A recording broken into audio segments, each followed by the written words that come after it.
Okay. Here's a tutorial of the new Hammer Strength leg extension. First of all, loading the leg extension machine, you can see there are 4 pegs to hold weights. 2 are closer, 2 are further away. What we want to do is distribute the weight equally between those 4 pegs. The reason there are 2 sets of pegs is that there is a different strength curve for each set of the pegs. To explain what that means, the further pegs out here make the initial part of the leg extension challenging. This is furthest away when you're lifting up. So this initial part of the range of motion is harder with the weights on the lower peg. So if we want to manipulate that and make it harder, we would actually put more weights here. We want to make it harder at the initial part of the motion.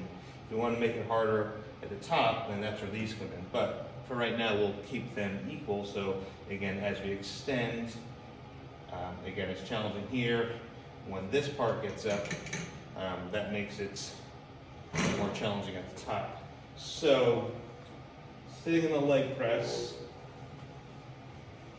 you'll situate yourself in here and adjust the back seat. This can be done by sitting here and grabbing the back seat and tilting it, moving it back.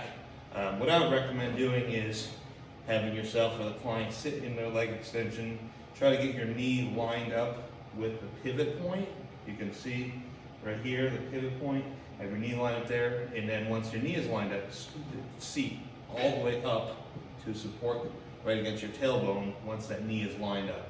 Then from here, you could lay back against the seat, grab the handles, and start your leg extension. Now, people have varying length legs. This is fixed, this is not adjustable, so whatever length the person's leg is, that's going to stay fixed. But I'm going to secure my hips and my upper body on the bench. I'll start extending, pushing away, extending up, and at the very lockout here, this is what's different than the other leg extension. This one, we could get that last complete lockout of the knee here, all right? And again, that's where this weight is most effective, the lockout here. So I've completely locked up the knees, and then I will slowly return to the initial position under control. Again, not banging, just barely touch, and then extending up. Then that last part of the range of motion, again, full, complete lockout of the knee, and then slowly back down under control. Okay. One common issue is people will throw the weight up like that, it loses contact. We don't want to do that, we want to move it slowly. So if that's actually the case, maybe we need more weight on this closer peg. Okay, so that's the leg extension.